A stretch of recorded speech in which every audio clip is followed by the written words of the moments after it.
અનાજ સસ્તું કે સડેલું, મારા તમારા ટેક્સના પૈસાથી સરકાર ગરીબો માટે અનાજની યોજના ચલાવે છે અને તેનું વિતરણ ફેર પ્રાઇસ શોપ કે જેને આપણે આપણી ભાષામાં સસ્તા અનાજની દુકાન કહીએ છીએ, ગામડાની ભાષામાં રાશનિંગની દુકાન કહીએ છીએ, ત્યાંથી એનું વિતરણ થાય છે.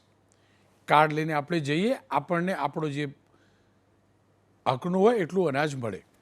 પણ એ અનાજ કેવું મળે છે તમે જોજો. ખરીદાય ત્યારે કેવું હોય છે ને ગ્રાહકને અપાય છે ત્યારે કેવું હોય છે, કેટલા રૂપિયા ખરીદાય છે, કેટલા રૂપિયા ખર્ચા થાય છે અને આપણા ગરીબોને કેવું અનાજ અપાય છે ને એ જોજો. માણસ તો ઠીક, જાનવરને પણ એ અનાજ ખવડાવવું ને એ મોટું પાપ છે, પાપ. એવું અનાજ અપાય છે. બે દ્રશ્યો જોજો, બે દ્રશ્યો તાજેતરના જ છે, છેલ્લા 48 કલાકના છે. એક મહેસાણા એટલે કે ઉત્તર ગુજરાતનું છે અને બીજું તાપી એટલે કે દક્ષિણ ગુજરાતનું છે. તાપી જઈએ એ પહેલાં મેહોણા જઈએ. મેહોણાની અંદર આ જે અનાજને કહેવાય ને એને કચરો ને ખાંડ નહીં, કૂડો કહેવાય. એ પ્રકારનું આ અનાજ, એની દાળ જોજો, દાળ જે વેચવાની છે એની અંદરના ધનેરા જોજો. હવે તમે આમાં ધનેરામાંથી દાળ વીણશો કે ધનેરા વીણશો? દાળ છે, ધનેરા છે કે પાવડર છે? એ સરકારનો પુરવઠા વિભાગ જવાબ આપે. આ મીડિયાની જાગૃતતા હતી, લોકો પહોંચ્યા એટલે આવ્યું છે.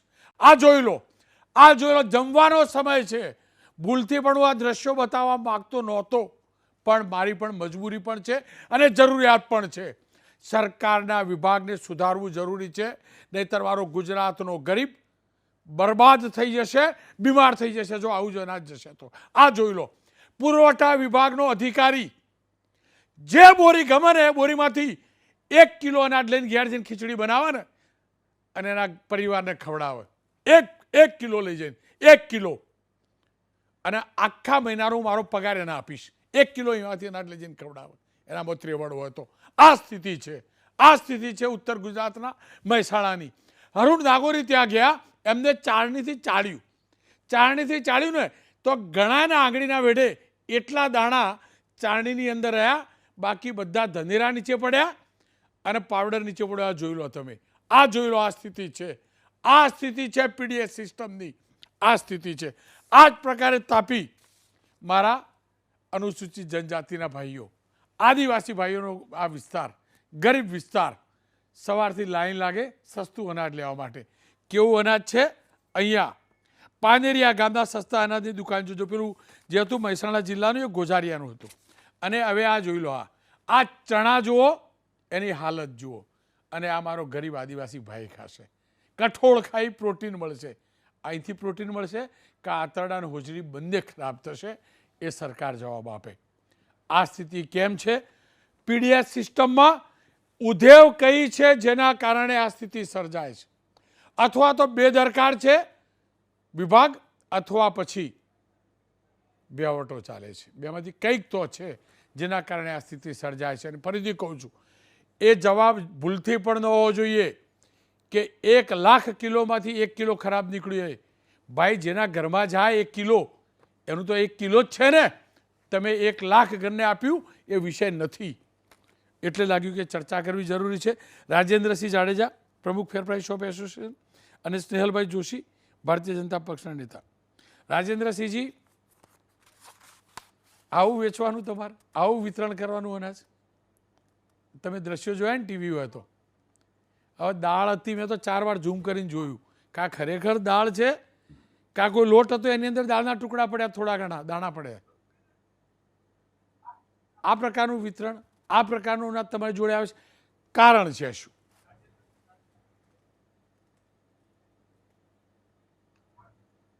રોનકભાઈ, ગુજરાતમાં કુપોષણ સામેની લડત માટે થઈ અને ગુજરાત સરકારે લગભગ 75 લાખ ગરીબ અને મધ્યમ વર્ગીય પરિવારોને દર મહિને ન્યુટ્રિશન માટે થઈ અને તુવેર દાળ અને ચણાનો જથ્થો મળે એ માટે થઈને એમને એક પ્રયત્ન કર્યા છે. અને એના પ્રયત્નના ભાગરૂપે એમણે નોડલ એજન્સી તરીકે ગુજરાત પુરવઠા નિગમને આ ખરીદી કરવા માટેને પાવર્સ આપેલા છે. એમની કમિટી આ ખરીદી કરે છે.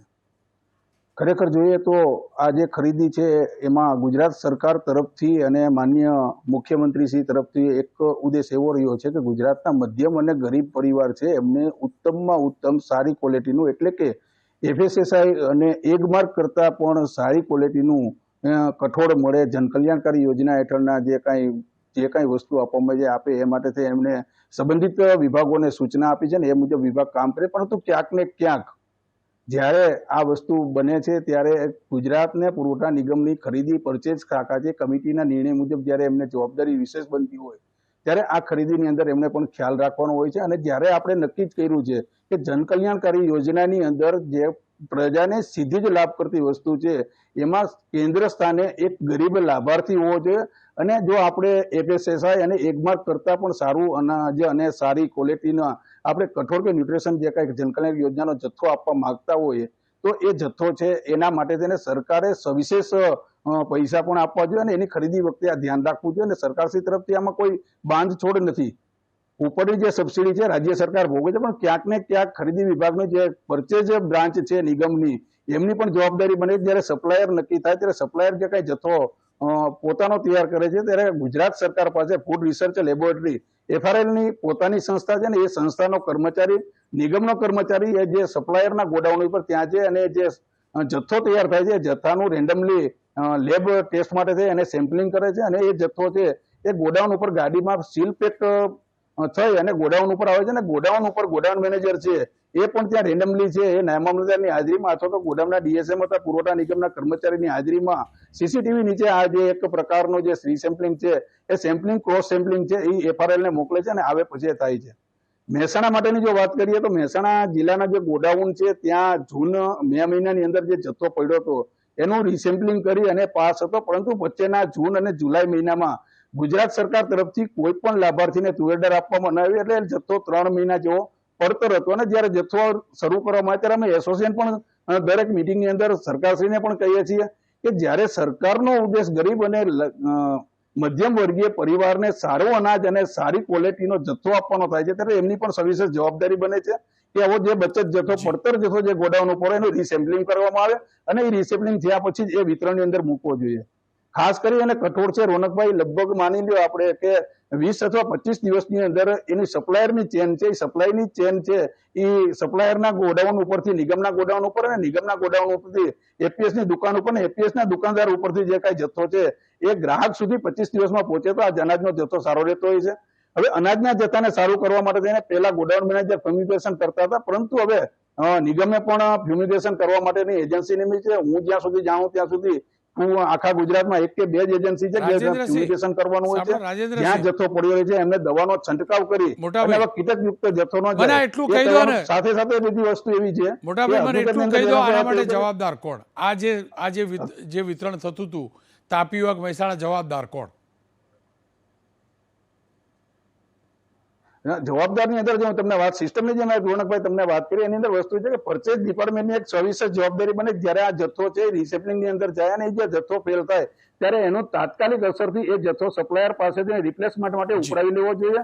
આ ખરાબ જથ્થો છે મહેસાણાના ગોડાઉન ઉપરના મેં અત્યારે દ્રશ્ય તમારા ABP ના માધ્યમથી જોયા, એની અંદર સ્પષ્ટ દેખાય છે કે કીટક ઉડે છે. આ જે કીટક છે સારા જથ્થાને પણ લાગી શકે અને સારો જથ્થો પણ બગડી શકે. એટલે પરચેજ ડિપાર્ટમેન્ટ જે છે એમની સવિશેષ જવાબદારી બને છે કે નિગમ ઉપર જે જથ્થો ફેલ છે સપ્લાયર પાસેથી તાત્કાલિક ઉપાડી અને એને રિપ્લેસમેન્ટ આપવો જોઈએ. સાથે સાથે ગોડાઉન મેનેજર અને જે જિલ્લા પુરવઠા મામલતદાર છે એમની પણ એટલી જવાબદારી બને છે કે સ્વાભાવિક રીતે આપણે રિપોર્ટ કરતા પણ આપણે સ્વાભાવિક રીતે જોઈએ કે આપણા હાથ ઉપર કોઈ અનાજ આવે અને આપણને એવું લાગે કે આ ખાવા લાયક જથ્થો નથી તો એ જથ્થો છે એ ઇસ્યુ ન કરવો જોઈએ. સાથે સાથે જો દુકાન ઉપર કોઈ એવા ઈરાદાપૂર્વક અથવા ભૂલથી જો ઇસ્યુ થયો હોય તો અમારા દુકાનદારની પણ એવી જવાબદારી બને છે કે આવો અખાદ્ય ન જો કઈ જથ્થો હોય તો એ જથ્થો વિતરણ ન કરવો જોઈએ. એટલે આ ચેનલની અંદર સંકળાયેલા મોટા ભાગે જે નિગમ અને જે પરચેજ ડિપાર્ટમેન્ટ છે એમનું અને જે એમના DSD કોન્ટ્રાક્ટર સાથેની જે કઈ વસ્તુ સંકળાયેલું હોય એવું મને જણાઈ આવે છે. રાજેન્દ્રસિંહજી, આપનો ખૂબ ખૂબ આભાર. સ્નેહલભાઈ મારી સાથે જોડાયા છે. સ્નેહલભાઈ ભારતીય જનતા પક્ષમાંથી છે.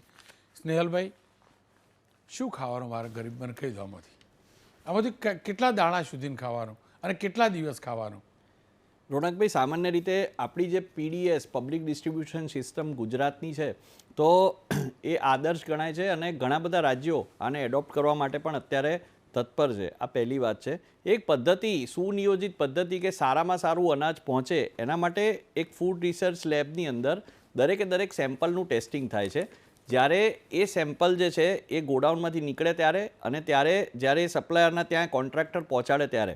અને મારે કહેવું છે કે પ્રધાનમંત્રી ગરીબ કલ્યાણ યોજના દ્વારા ઘઉં ને ચોખા જે છે તે આ ડાયરેક્ટલી FCIમાંથી લિફ્ટિંગ કોન્ટ્રાક્ટર્સ દ્વારા જે તે જગ્યાએ પહોંચાડવામાં આવે છે. અને બીજું, નાગરિક પુરવઠા નિગમ જે છે તે આ બધા જ કોન્ટ્રાક્ટર્સની જે ગતિવિધિ છે એના પર પણ ટેકનોલોજીના માધ્યમથી ધ્યાન રાખે છે કે GPSથી એની ગાડીઓ પણ ટ્રેક થાય છે, ક્યાંય પણ વચ્ચે કોઈ પણ જાતનું જે હેરફેરનો કોઈ પણ સ્કોપ ના રહે એની ચિંતા કરવામાં આવે છે. વાત છે કે સડેલું અનાજ જે પણ સ્તરે હોય તો પહેલું તો એને ડિસ્કાર્ડ કરવું જોઈએ કે લોકો સુધી ના પહોંચે. અને બીજું કે જે સિસ્ટમની અંદર જ્યાં પણ આની અંદર બેદરકારી છે તેને શોધી અને તેને ત્વરિત હટાવવાનું કામ જે છે તે કરવામાં આવશે. પણ આપણે એ જોયું કે આ જે અનાજ જે પહોંચે છે લગભગ 17,000 જેટલી આશરે કેન્દ્રો છે જ્યાંથી આ જે અનાજ છે તે ડિસ્ટ્રીબ્યુટ થાય છે. અને જ્યારે તહેવાર હોય છે ત્યારે એ લોકોને મગફળીનું તેલ, બાજરી અને એવા અન્ય ઘણા બધા જે કઠોળ છે એ પણ આપવામાં આવે છે. તુવેરની દાળની જ્યાં સુધી વાત છે તો હમણાં થોડા સમય પહેલાં પણ એની જે સિસ્ટમ હતી એમાં થોડા લેક્યુના હતા, એમાં થોડી એરર હતી, એટલે ક્યાંક એની ફરિયાદ વધારે આવતી હતી. પણ આ જે આપે વિઝ્યુઅલ્સ બતાવ્યા એ વિઝ્યુઅલ્સ જોઈને કોઈ પણ વ્યક્તિ કહે કે ભાઈ આ જે બેદરકારી છે કયા સ્તરે છે તે આપણે જાણી અને એને હટાવવાનું રહ્યું. પણ આપણે ઓવરઓલ જો વાત કરીએ તો જે PDS છે, પબ્લિક ડિસ્ટ્રીબ્યુશન સિસ્ટમ, એ ગુજરાતની અંદર અત્યાર સુધી સુચારુ રૂપે ચાલે છે. અને આ પ્રકારનું અનાજ જે પણ સ્તરે જ્યાં પણ મળે, અને ઇવન દુકાનદારના ત્યાં પણ જો કદાચ વધારે સમય થઈ ગયો હોય ને ત્યાં કદાચ વરસાદના વાતાવરણના કોઈ પણ કારણસર આ રીતે જીવાત પડી ગઈ હોય તો ચોક્કસપણે તેને લોકોથી પહોંચતા તો અટકાવવું જ જોઈએ અને આની વૈકલ્પિક વ્યવસ્થા કરી અને લોકો સુધી અનાજ પહોંચે તેની વ્યવસ્થા કરવી જોઈએ. જી જો હવે કહું તમને, માત્ર વાત આટલા પૂરતી થોડી બીજા દ્રશ્યો બતાવીશ. હવે આ યોજનાની બીજી યોજના, ખેડાના પલાણા ગામે તબેલામાંથી મળ્યા છે બાળ વિકાસ યોજનાના ફૂડ પેકેટ. સગર્ભા ધાત્રી કિશોરી બહેનો માટે 6 વર્ષના બાળકોને પૂરક પોષણ આહારની 16 જેટલી બેગો તબેલામાંથી મળી છે. વસો તાલુકા પંચાયતના પ્રમુખના પતિએ ICDCI વિભાગના અધિકારીઓને જાણ કરતા તપાસ હાથ ધરાઈ. હું સ્નેહલભાઈ આ જ કહું છું, સરકારની યોજના સારી છે, એમાં કોઈ બેમત નહીં. સરકારની મંશા પણ સારી છે, સરકારની મંશા પણ સારી છે. પણ આ જે અધિકારીઓ, જે મોનિટરિંગ ઓથોરિટી છે, જે બાબુઓ બનીને બેઠેલા છે ને, એમના ઉપર કોઈ કંટ્રોલ નથી. એ ધ્યાન નથી રાખતા. મીડિયાનો અહેવાલ પ્રસારિત શું કરવા થાય મને કહો? કેમ એ પહેલાં સપોઝ માની પણ લઈએ, વરસાદમાં પડ્યું, માની પણ લઈએ, તો એ પહેલાં એ જથ્થાનો રોકાય નહીં. અધિકારી કેમ ના રોકે? કેમ કોઈ તો હોય ને એના ઉપર મોનિટરિંગ કરવાનો. અને 365 દિવસ તો પગાર લે ને અધિકારી, લે ને રે. એની ઘરવાળી રોટલી બનાવે, એમાંથી એક ભૂલથી પણ કાંકરી આવી ગઈ હશે ને 10 રોટલીમાંથી, અથવા આટલી ખીચડી બને છે કાંકરી આવી હશે ને તો ઊભા થઈ જશે બાબુ. તો અહીંયા ગરીબ શું કરવા આખી ખીચડી આવી સડેલી ખાય મને કહો? ના, સ્પષ્ટ હું ફરીથી કહું છું કે અનાજ જે આખા વર્ષ દરમિયાન આપવામાં આવે છે, જેમ ભાઈએ કીધું કે 75 લાખ જેટલા લોકો આના લાભાર્થી છે, તો એની અંદર જે ગુણવત્તા છે તે ખૂબ સારી હોય છે. હવે વાત છે કે ખરાબ ગુણવત્તાવાળું અનાજ આ સ્તરે પહોંચવું અને ખરાબ ગુણવત્તાવાળું જે અનાજ છે તે કેવી રીતે આવ્યું, અને આપે જેમ કહ્યું એમ કોની બેદરકારી છે, કે દુકાનદારની બેદરકારી છે કે સપ્લાય ચેઇનની અંદરની કોઈ જગ્યા કે કોઈ અધિકારીની જો બેદરકારી હોય તો એને આપણે આઈડેન્ટિફાઈ કરીને પહેલાં જ એને હટાવવી જોઈએ. પણ સાથે મારે એ પણ કહેવું છે કે વર્ષ દરમિયાન જે સપ્લાય થાય છે તેની ગુણવત્તા જે છે તે ખૂબ સારી રીતે નાગરિક પુરવઠા નિગમ દ્વારા ચેક કરવામાં આવે છે. અને જેમ મેં આપને કહ્યું, ટેકનોલોજીના માધ્યમથી પણ ક્યાંય પણ આ પ્રકારની ચોરી ના થાય કે કોઈ પણ અસામાજિક તત્વો આ રીતે કોઈ ગરીબના મોઢામાંથી કોળીઓ છીનવવાનો કોશિશ ના કરે, તેની પૂરેપૂરી તકેદારી રાખવામાં આવે છે. જી ખેર, અંતમાં એટલું કહીશ, ગરીબને તમે આ ભીખ નથી આપતા. પહેલામાં પહેલું, ગરીબને ભીખ નથી આપતા. સાથે જ કોઈએ જાતે પકવીને ગરીબને નથી આપ્યું. અમારા કરમાંથી ખરીદાયેલું અનાજ અપાય છે, અને અમારા કરમાંથી જે પૈસા કપાય છે એ પૂરી રકમ કપાય છે આ અનાજ આપવા માટે. સરકારની જવાબદારી છે, પુરવઠા વિભાગની જવાબદારી છે, પુરવઠા મંત્રીની જવાબદારી છે આ બધા બાબુઓને કંટ્રોલમાં રાખે. કંટ્રોલની દુકાન ઉપર, રાશનિંગની દુકાને ગામડામાં કંટ્રોલની દુકાન કહેવાય. ઉચ્ચ ગુણવત્તાવાળું અનાજ મળે ને એ જોવાની જવાબદારી પુરવઠા મંત્રી તેમના વિભાગના તમામ અધિકારીઓની છે. અને ફરીથી કહું છું, ત્રેવડ ના હોય તો ના વેચશો, ના કરશો વિતરણ. જે વિતરણ કરો ને એ પૌષ્ટિક કરો. અને છતાં પણ એક ટકો પણ મારા રિપોર્ટમાં શંકા લાગતી હોય ને, મારી જોડે આવો, એક વાટકી ભરી અરે એક ચમચી ભરીને એમાંથી દાળ પકાવીને ખાજો ને, પછી ખબર પડશે કેવું અનાજ ક્યાં જાય.